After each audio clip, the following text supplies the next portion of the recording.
Sigue en nuestra lista el doctor César Astudillo, por favor. Muchas gracias. Pues de nueva cuenta es un privilegio verlos de nuevo, que estemos reunidos para preparar los trabajos que habremos de exponer en el Congreso de Tucumán. Yo elegí como tema uno referente a la maximización de los derechos fundamentales, básicamente el derecho al voto pasivo, y centrándome, después de hacer una aproximación general al caso mexicano, que derivado de la reforma política que aún estamos instrumentando.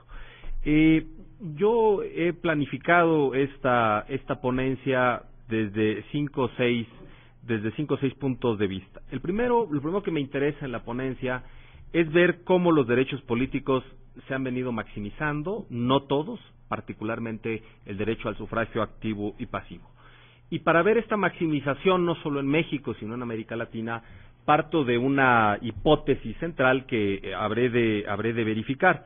Básicamente, la hipótesis es que en las últimas cuatro décadas, los países de la región se han venido esforzando en garantizar el voto bajo ciertas calidades específicas, calidades constitucionales, el voto universal, el voto libre, el voto secreto y directo, y que a últimas instancias incluso hemos venido adicionando algunas otras calidades que, si bien no se han asentado, hoy ya son objeto de discusión, como el voto informado, el voto razonado, el voto ponderado, etcétera, etcétera. Digamos, la hipótesis parte de ver cómo justamente el nivel de evolución democrática en América Latina hacía que originalmente nos preocupáramos por la existencia de elecciones libres en donde las personas pudieran ejercer su voto. Hoy en día, una vez que, me parece, hemos logrado un piso mínimo en ese reconocimiento y garantía y ejercicio de ese sufragio, lo que me parece importante advertir son las limitaciones que al día de hoy todavía tienen los derechos políticos en los contextos democráticos. Es decir, si quiero aproximar un poco la teoría de los derechos fundamentales para analizar el derecho al voto, porque me parece que justamente por esta necesidad de garantizar el voto en elecciones, hoy en día hemos dejado algunos temas vinculados con el voto todavía detenidos. Y ahí solamente quiero abrir algunas ventanas de discusión de si en el contexto en donde además estamos hablando ya de un nuevo paradigma de derechos, en donde pareciera ser que entre la Constitución y los tratados utilizamos las mismas categorías de derechos, aun cuando internamente los derechos explícitos y los implícitos puedan hablarnos de derechos con mayor cobertura o menor cobertura, y la necesidad de siempre apoyarnos en el derecho que ofrezca más cobertura,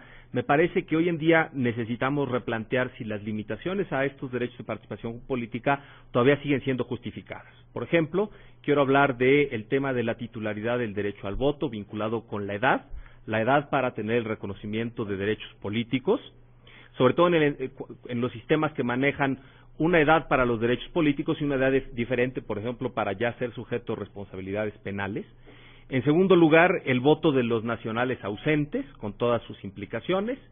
El voto de los nacionales que se encuentran fuera de su ámbito normal de votación, porque ahí hay otra restricción: quien alcanza, al menos en nuestro país, quien alcanza boletas en las famosas casillas especiales, pues vota, y el que no alcanza, no vota.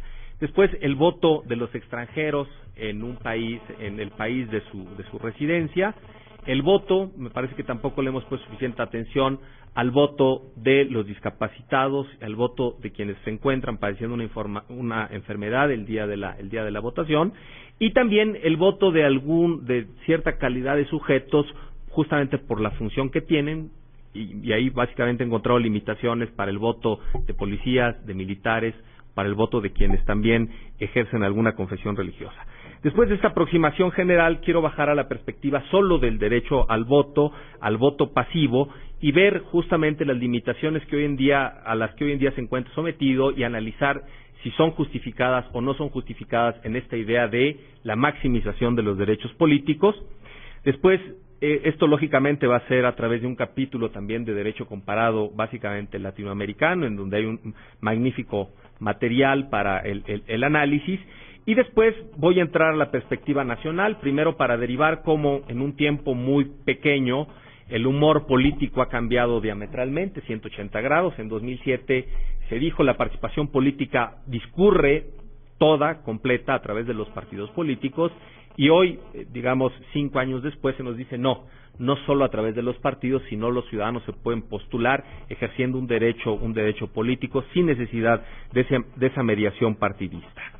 Y después, entrar a los problemas generales, ahí sí que para ya nuestro país tendrían la implementación solo de una de estas modalidades. Yo me voy a centrar en las candidaturas independientes y las vinculo para ver cómo reproponen las grandes generaciones de reformas electorales.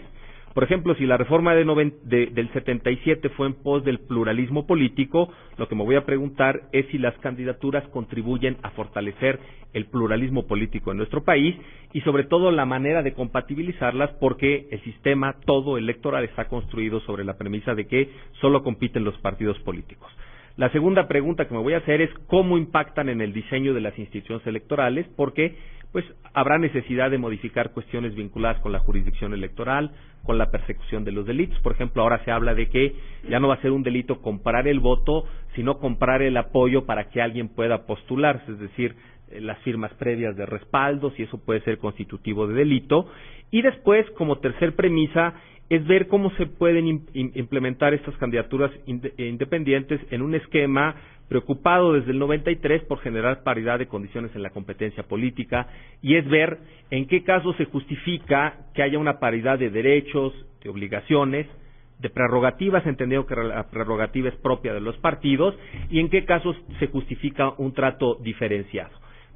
Pongo un ejemplo y con esto termino, porque además es una de las grandes cuestiones que se deben de discutir, es ver si los votos de los candidatos independientes se toman en cuenta para efecto de la representación proporcional, o si en dado caso esos votos de no obtener el puesto para el que están compitiendo deben de eliminarse de la votación efectiva para efectos de que no distorsionen la representación proporcional. Entonces, esa es, digamos, la idea de la ponencia, esperando que también de ustedes una retroalimentación para su enriquecimiento. Muchas gracias.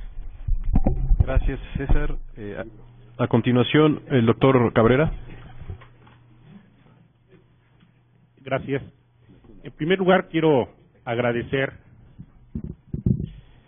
la distinción para estar presente en esta mesa y agradecer a quienes están organizando, al doctor José María Serna de la Garza y al doctor Diego Valadez. Y además felicitarme por estar en este lugar donde se encuentran gran parte de los constitucionalistas del país y de formar parte y que me tomen en cuenta en esta integración. Estaba recordando, hace 4 años, platicando con el doctor Jorge Carpizo, para la ida al Congreso de Lima, Perú, yo le comentaba que de mi participación siempre he tratado los medios de democracia directos. Entonces, el tema que yo escogí en ese momento fue participación de la sociedad en la toma de decisiones. De ahí nace un pequeño libro, un libro que se llama Estado y Democracia, que fue editado en el 2010, donde hablo de Estado y Democracia, un acercamiento a la revocación de mandato. En el transcurso de la cátedra, llego a la conclusión que ¿de qué me sirve la revocación de mandato en nuestro país cuando, desde el punto de vista jurídico, no se resuelven ese tipo de situaciones?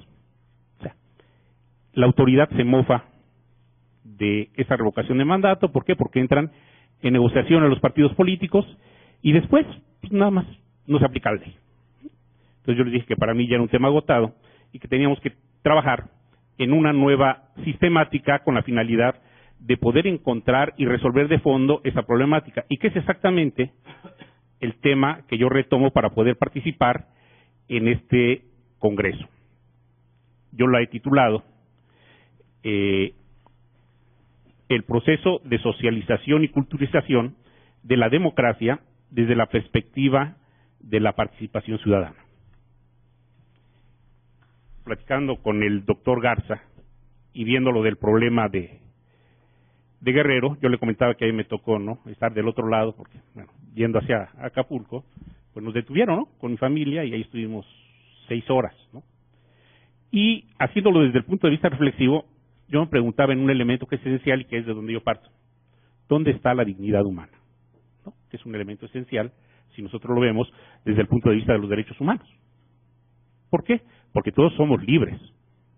Pero desde el momento en que participamos, nuestra libertad está acotada. No podemos afectar a terceros en ese sentido. Entonces, ¿hasta dónde realmente nosotros podemos hablar de esa dignidad humana vista desde la dignidad en la democracia? Si nosotros hablamos, podemos estar o no de acuerdo con lo que está sucediendo en Guerrero y en Michoacán y en otros estados, pero sí debemos de reconocer que hay participación ciudadana, que a lo mejor está mal enfocada, bueno, podemos encontrarle muchos defectos, si ustedes quieren, pero hay participación ciudadana.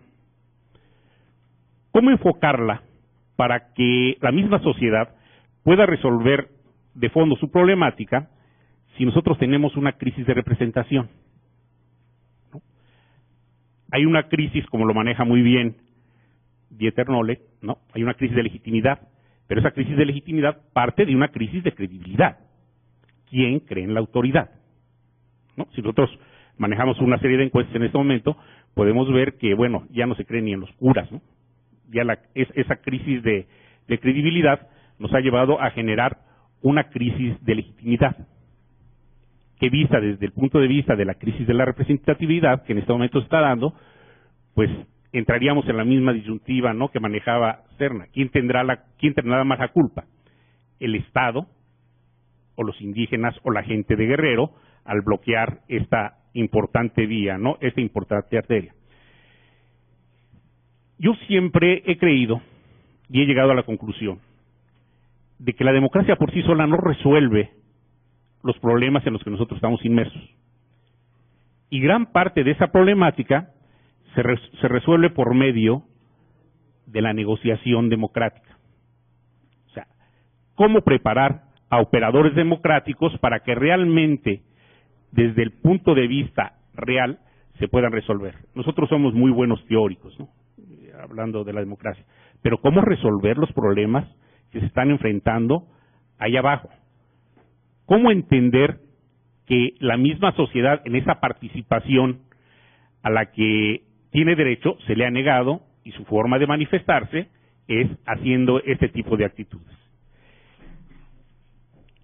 Mi conclusión en este tema sería: ¿cuáles son las estrategias jurídicas para empezar a trabajar preparando operadores que pudieran resolver gran parte de sus conflictos?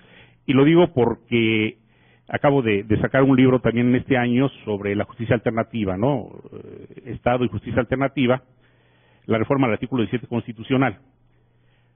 ¿Cómo empezar a trabajar con la gente partiendo de la dignidad humana, pero llegando a conciliar sus intereses? ¿Por qué? Porque además, fíjense, algo curioso que también no debemos de perder de vista.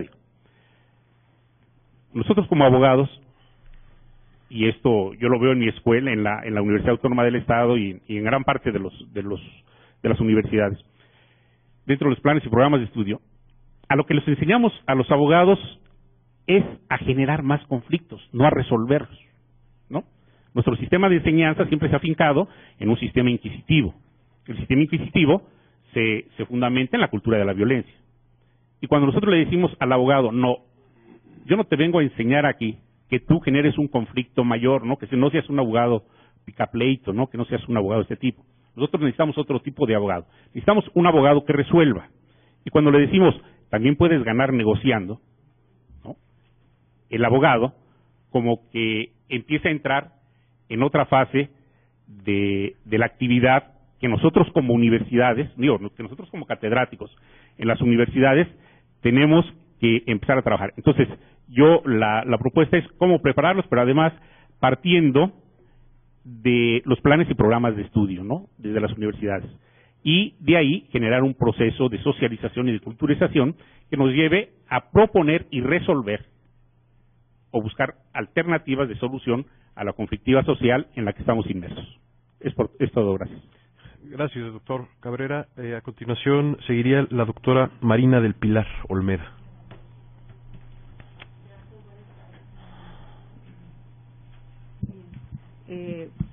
mi agradecimiento al doctor Valadez, al doctor Serna por la organización de esta importante jornada. Bien, en principio debo confesar que estuve indecisa respecto de la temática para abordar. Una primera etapa de mi vida académica se centró más en el aspecto de teoría del derecho, de filosofía del derecho, y en ese sentido he trabajado los aspectos de educación y docencia en el derecho. Por lo tanto, mi interés estaba también en el aspecto de la enseñanza y el aprendizaje del derecho constitucional. Lo comentaba con las compañeras, con Pilar, con la maestra Susana Pedrosa, que me encantó, ¿verdad? Asimismo, el caso de más adelante también de Amelia Gascón, me encantaron sus participaciones y bueno, ese otro trabajo lo dejo también para otra publicación muy importante que me invitaron recientemente. Pero en la segunda etapa, podríamos decir, o en el otro ámbito de mi vida académica, ha sido el desarrollo, la investigación del derecho constitucional, particularmente en los últimos 10 años, también por compromisos profesionales, he tenido que incidir en el derecho electoral y naturalmente me puse a estudiarlo, ¿verdad? Por lo tanto, en este caso, mi trabajo lo he titulado, y hoy en la mañana le puse el nombre, debo confesarlo también, los retos del derecho electoral para el avance de la democracia. Estuve trabajando en los últimos años una investigación sobre la evolución del derecho electoral que me tocó coordinar. Y bueno, encontramos que es mucho lo que se necesita avanzar todavía en esta materia para seguir mejorando el sistema electoral, seguir mejorando las instituciones, tanto en el aspecto de las autoridades administrativas como las autoridades jurisdiccionales que atienden la materia electoral, no únicamente en nuestro país, ¿verdad?, sino en el mundo. Bien, para el análisis, para este trabajo, lo estructuramos la comunicación en 3 apartados. El primero de ellos referido al aspecto del desarrollo teórico conceptual, naturalmente que es muy amplio, ¿verdad? Diríamos desde los griegos, ¿verdad? Desde Aristóteles.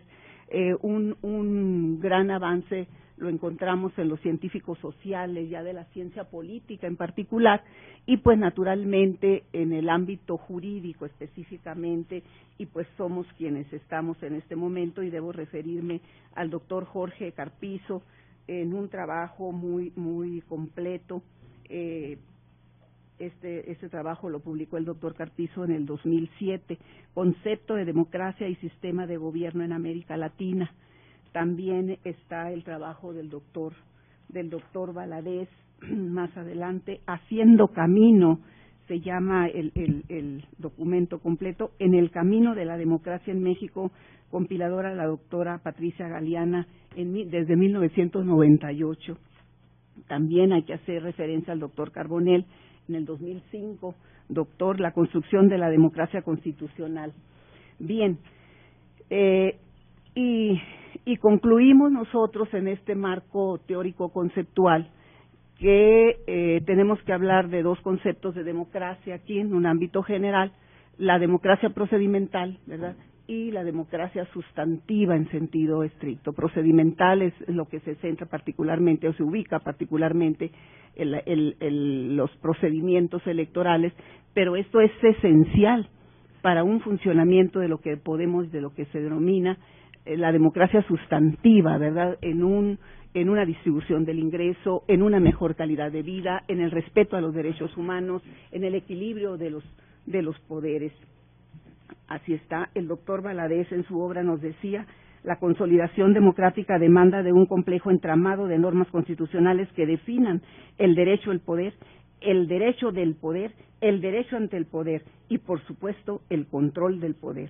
Y en el derecho al poder, es lo que nos decía él, concierne a la parte electoral de la democracia. Bien, En un segundo apartado del trabajo, vamos a intentar resumir, ¿verdad?, la evolución del sistema electoral, particularmente de la normativa electoral en México, y como consecuencia el sistema electoral al que hemos llegado y el diseño institucional de este sistema. Hay que reconocer, y ya se decía al principio, del avance del sistema electoral en México. Una cita muy importante de José de Jesús Orozco Hernández, quien sostiene, sin duda, la participación crítica y propositiva de juristas y otros científicos sociales ha venido contribuyendo al perfeccionamiento de nuestras instituciones y en general del derecho electoral mexicano, el cual se ha convertido en un referente obligado en el mundo. Asimismo, desde la perspectiva académica, lo que se ha producido en la ciencia del derecho electoral y la ciencia del derecho procesal electoral en nuestro país difícilmente se encuentra en otro si se atiende no solo a la cantidad, sino a la calidad de los estudios. Bien, después de la revisión en términos del avance de la normativa electoral que inicia desde el 14 de septiembre de 1916 con Venustiano Carranza, ¿verdad?, cuando estableció las bases para las primeras elecciones de diputados del Congreso Constituyente, tenemos una revisión muy seria, como les decía, en cuanto a la evolución de la normativa electoral de una investigación. Llegamos, pues, hasta una etapa muy importante, debemos mencionarla en esta mesa, 1973, la reforma de 1977, fundamentales, ¿verdad?, que abrió el sistema y permitió el acceso a sectores políticos a quienes había cerrado porque el sistema ya no aguantaba, ¿no?, seguir cerrado. Es importante las reformas de finales del siglo XX, de 1992, 93. Bueno, antes hay que mencionarlo, en 1991, como resultado de la crisis político-electoral de 1998. Y posteriormente, ya decíamos, 92, 93, 94, 96, hasta pues llegar a la de 2007, 2008 y la del año pasado de 2012. Concluimos en este trabajo hacia dónde necesitamos avanzar, ¿verdad? Es incuestionable que el avance de la democracia se mide por la realización de los principios constitucionales en la medida que el sistema electoral funcione. En un primer momento, es de esperarse que con el perfeccionamiento de la normativa electoral haya una mayor incidencia en el ejercicio del derecho del voto, en una mejor selección de candidatos, en la organización de mejores precampañas y campañas electorales, en la mejor equidad también en la contienda, en mejores formas de comunicación social electoral, en una mayor fiscalización, en una mayor regulación del financiamiento público electoral y privado y en el mejoramiento de la justicia electoral, entre otros aspectos.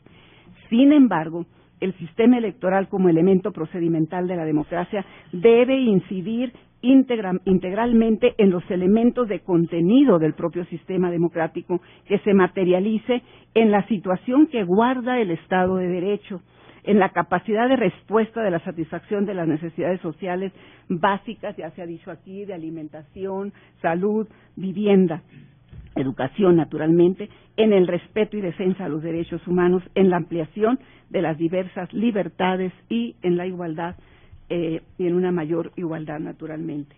Por lo tanto, es necesaria la vinculación entre democracia y desarrollo humano, que permita evaluar el comportamiento que tiene el sistema electoral dentro del funcionamiento del régimen democrático en su conjunto.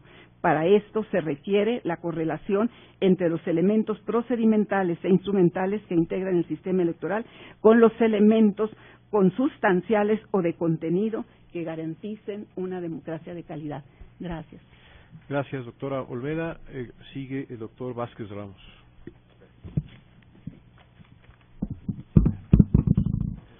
Muy buenas tardes tengan todos ustedes, estimados compañeros de la sección mexicana del Instituto Iberoamericano. Gracias de manera especial al doctor Diego Valadez, nuestro director, y desde luego a nuestro presidente de la sección mexicana, el doctor Serna, y a todos ustedes, insisto y reitero, por su paciencia en esta muy intensa jornada académica, pero que sin duda es bastante fructífera. Y pues el privilegio de ser el último, pues prácticamente significa dar a conocer quién soy, de dónde procedo y decirles muchas gracias, porque ya todo lo que venía a decirles ya lo dijeron. Entonces, pareciera que estábamos en sintonía telepática o mental, tanto el doctor César Astudillo como el doctor Julio Cabrera, porque el nombre de mi trabajo, de mi pequeño trabajo, se titula o intitula Tendencias y retos de la representación política en México. Entonces ya lo abordaron en cierta medida y solamente voy a rescatar algunos temas que me parecen profundamente interesantes. Por un lado, cómo explicarle a la sociedad mexicana ahora en este nuevo modelo de representación política, cómo explicarle a la sociedad mexicana que los presos hoy tienen derecho a voto en un ámbito social donde la gente entiende que la restricción del voto es parte de esa pena o de esa penalización que deben de tener aquellas personas que infringieron y cometieron algún tipo de delito en contra de un particular y que causaron un menoscabo, por tanto, a la sociedad. ¿Cómo explicarle hoy a la gente o cuál sería el impacto de la gente pensar en que no necesariamente tiene que ir a un partido político, sino que ellos pueden organizarse y armonizarse, que por sí solo ya es un gran avance en la democracia, para ser postulados a alguna candidatura de manera independiente, y entonces les va a ser más fácil, más fructífero y le va a dar mejores resultados a la gente organizarse de manera civil y dejar a un lado los partidos políticos, y entonces posiblemente a lo mejor estaríamos dejando de ser un sistema electoral y de partidos políticos en aras de un derecho humano, de una candidatura independiente. Y por si esto fuera poco, ¿cómo explicarle o cómo explicarnos que hoy los clérigos podrían ser electos, porque al fin de todo el derecho político es un derecho humano, y aunque hay una restricción para los clérigos, el principio pro persona está por encima de esa restricción legal, y entonces probablemente los clérigos también podrían irse por una candidatura independiente. Al fin de todo manejan masas y están muy cercanos a la convivencia de la sociedad. Entonces, estas son las tendencias, sí, del posmodernismo, la representación política, muchas veces importadas, muchas otras veces maquilladas al estilo mexicano, pero al fin de todo no dejan de ser retos para la sociedad, para nuestra cultura y para nuestra educación política democrática representativa. Y con esto concluyo para no aburrirlos más. Muchas gracias y buenas tardes. Gracias, doctor Vázquez. Nos quedan dos personas más. Sigue Jaime Cárdenas. Gracias. Muchas gracias. Sí se me oye, ¿verdad? Muchas gracias por la invitación. De nuevo agradezco al doctor Serna y al doctor Valadez. La ponencia que pienso exponer en Tucumán busca contestar 10 preguntas en torno a los llamados órganos constitucionales autónomos. La primera pregunta es ¿por qué los incrementamos en número? Si estas razones tienen que ver con factores externos, por ejemplo, recomendaciones de organismos internacionales como la OCDE, si se obedece a razones puramente internas, cuando existe deslegitimidad y descrédito de los poderes formales, o que los poderes formales, otra explicación, no satisfacen el interés general, entonces es necesario contestar este argumento partidocrático y también un argumento en relación con los poderes fácticos. ¿Por qué se han incrementado en México? ¿No? Como todos ustedes lo saben, al inicio de este sexenio había 4 órganos constitucionales autónomos, se han creado o se están a punto de crear cerca de 5 más. Uno ya fue creado, el Instituto Nacional para la Evaluación Educativa. Posiblemente en los próximos meses se cree el IFETEL y la Comisión Federal de Competencia como órganos constitucionales autónomos, y posiblemente también este o el próximo año habrá una comisión anticorrupción de carácter autónomo y el IFAI podría ser de carácter autónomo. Entonces la pregunta es ¿cuándo se justifica crearlos? ¿Cuál es su necesidad? ¿Cuántos debe haber? Y si los que hemos creado se justifican. Porque hay algunos órganos constitucionales, hay instituciones que debieran ser autónomas y no lo son, ¿no? Y aquí recuerdo mucho algunos trabajos del doctor Carpizo, en donde él proponía dos órganos, dos instituciones como órganos autónomos que no lo son, ¿no? Y que no han sido parte o no son parte, por ejemplo, del Pacto por México.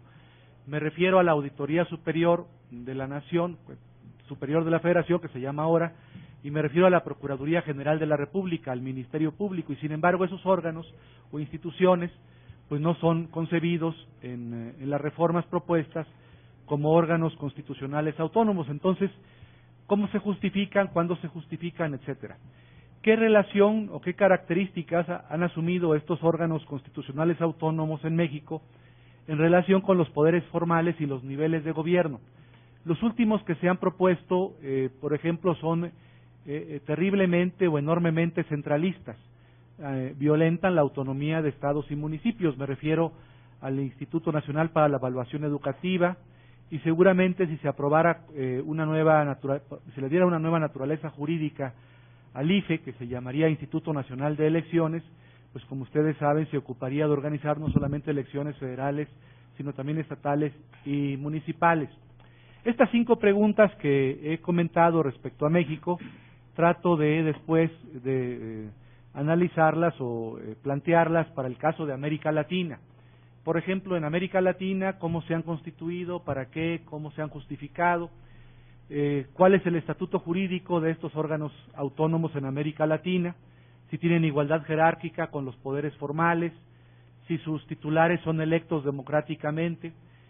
Hay un debate en Argentina respecto a la elección democrática, por ejemplo, de los titulares de los consejos de la judicatura, ¿no? Si las responsabilidades que tienen los órganos autónomos, de qué carácter son, tanto los órganos como sus titulares, si hay auditorías de carácter social respecto a ellos, qué tipo de transparencia y rendición de cuentas contienen en su interior y qué relaciones tienen con el resto de los poderes formales.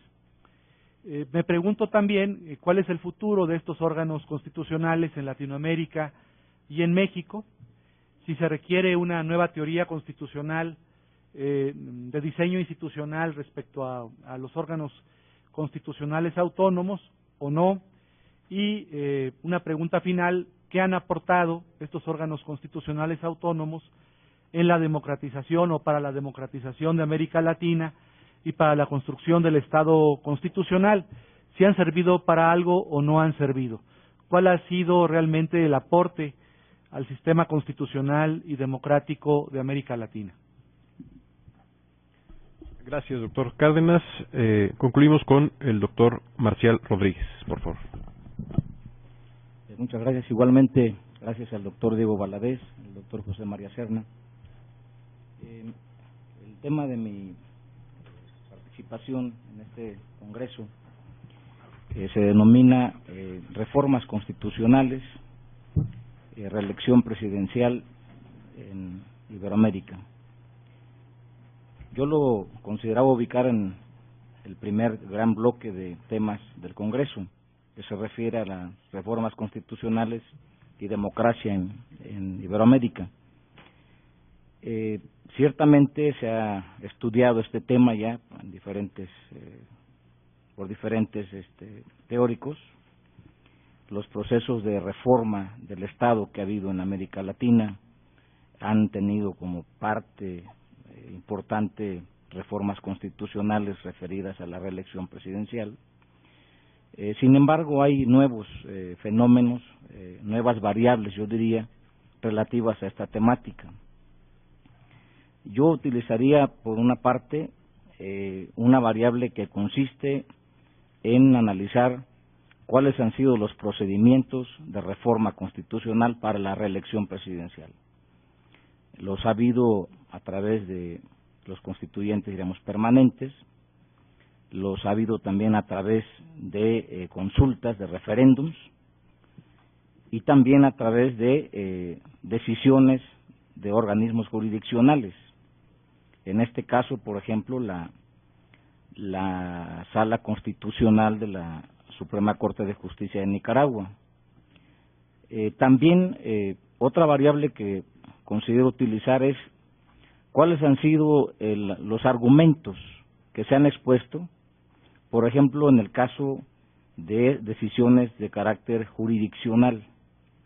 Tenemos los casos de Colombia, en donde hubo una iniciativa del presidente Uribe en turno, que llegó a la Corte Constitucional, y bajo argumentos que no tienen que ver con el fondo del asunto de la reelección presidencial, sino de carácter procedimental, consideró la Corte improcedente, diríamos, la reforma para continuar por periodos adicionales en una reelección presidencial.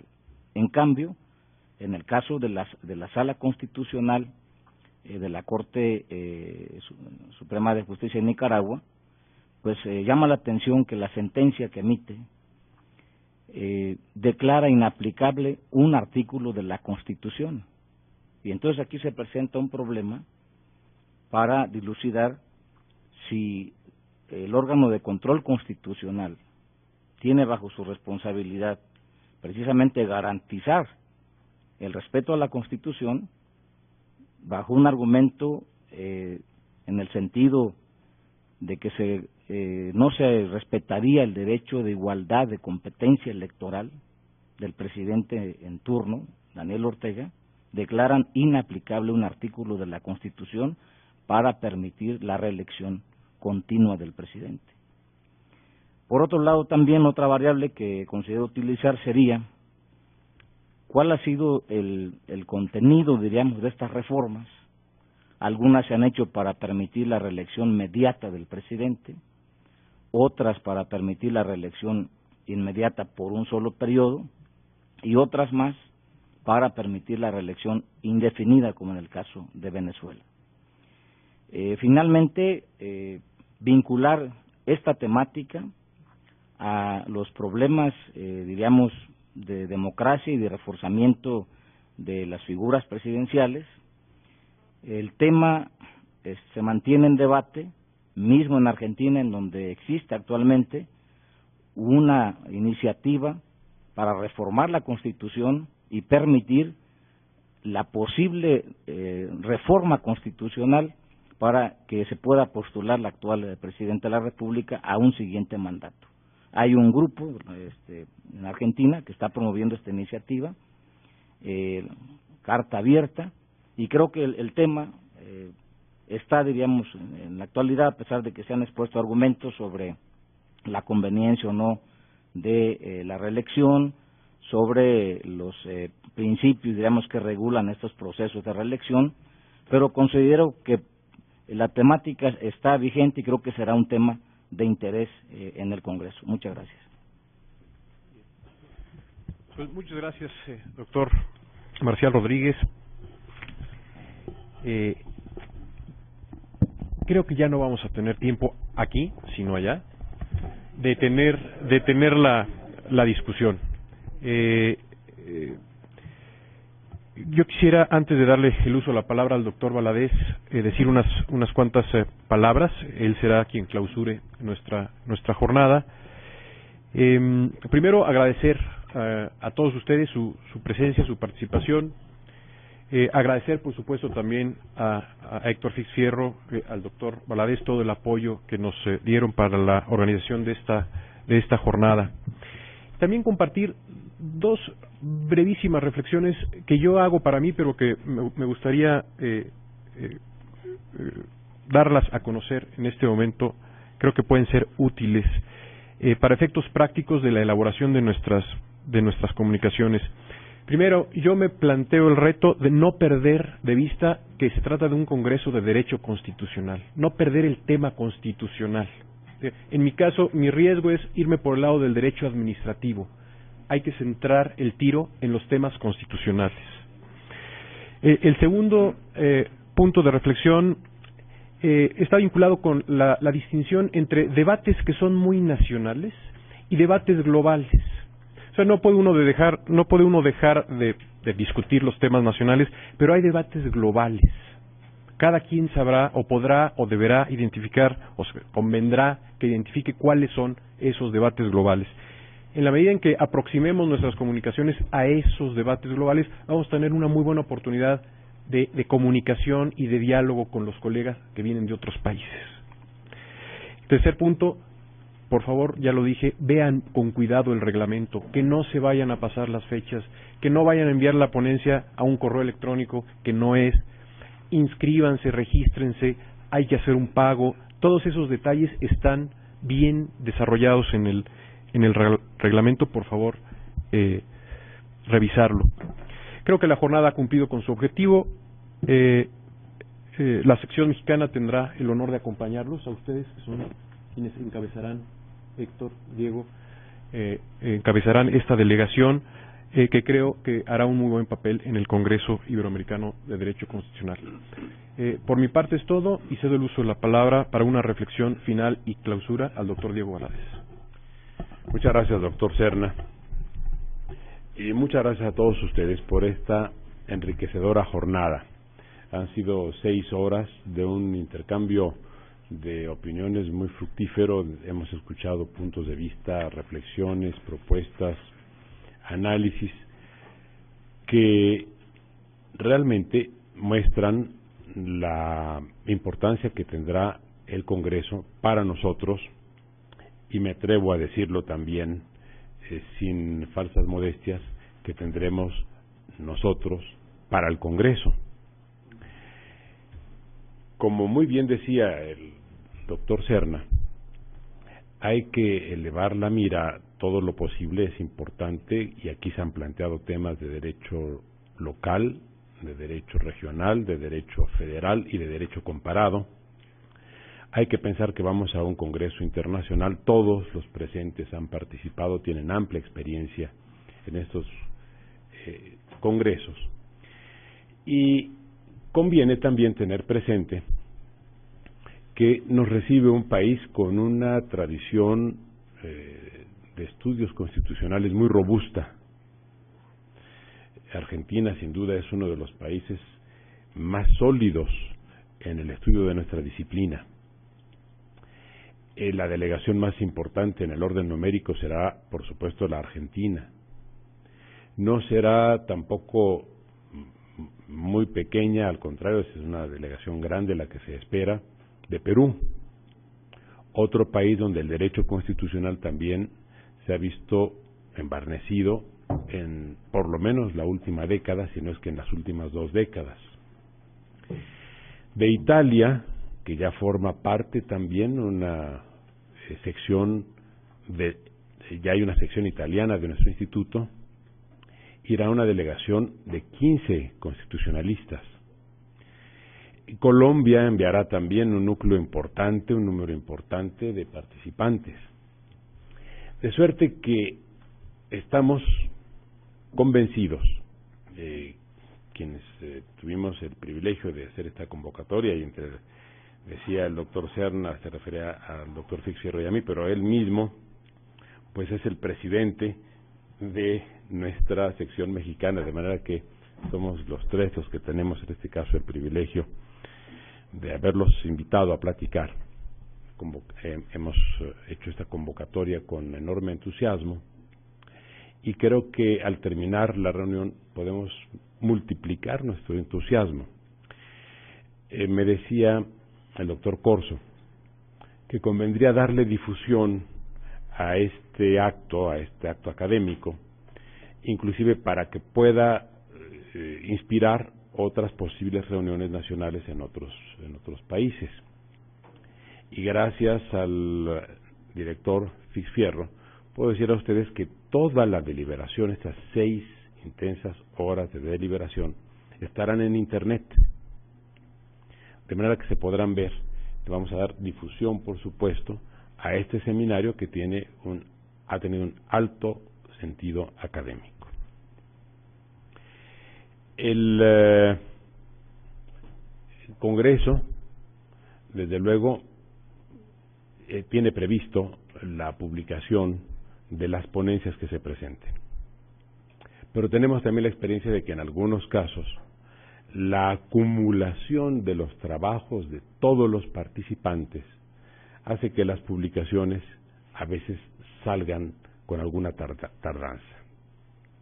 Con ese motivo, el director del instituto nos ha autorizado a los integrantes del Instituto Iberoamericano para publicar antes del Congreso todas las comunicaciones mexicanas a ese Congreso.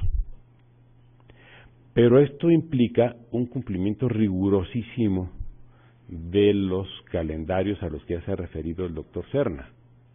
El límite para que cada uno de los presentes haga llegar su texto a los organizadores del Congreso es el 31 de julio. Pero les pido, en nombre de del Instituto de Investigaciones Jurídicas y del Instituto Iberoamericano, que no se esperen hasta esa fecha para hacernos llegar a nosotros sus textos, de suerte que podamos llegar en septiembre al Congreso de Tucumán con el volumen de las comunicaciones mexicanas al 10º Congreso Iberoamericano de Derecho Constitucional. Muchas gracias por este nuevo apoyo, doctor Pisuerga. Así es que estoy seguro de que esta reflexión, muchos de ustedes ya tienen sus trabajos listos, muchos los tienen en proceso. Desde luego fue muy enriquecedora la parte en la que al término de las exposiciones de los ponentes hubo intercambio de opiniones, y en la segunda parte ya no se pudo dar este intercambio de opiniones, pero como muy bien nos dijo el doctor Serna, vamos a estar juntos todavía un buen rato, por fortuna. Allí podremos hacer muchos comentarios adicionales y con toda seguridad cada uno de quienes han intervenido y de quienes han escuchado las opiniones que sobre sus trabajos expresaron los demás colegas, sabrán lo que pueden tomar como reflexión y lo que puede contribuir al enriquecimiento de sus propios trabajos. Creo por lo mismo que ha sido un ejercicio muy fructífero. Estamos estableciendo realmente métodos nuevos de trabajo colectivo que, además de contribuir a la consolidación de nuestros aportes académicos, también permite y es un buen pretexto para que estemos juntos, para que nos veamos con frecuencia y para que, además de las afinidades académicas que nos vinculan, sigamos desarrollando las que quizás son más importantes, las afinidades afectivas que hemos cultivado por años y que espero continúen por muchas décadas. Señor director, muchas gracias a todos. Termina con esto esta sesión de trabajo y pasamos a aceptar la invitación que nos ofrece el director del instituto. Gracias.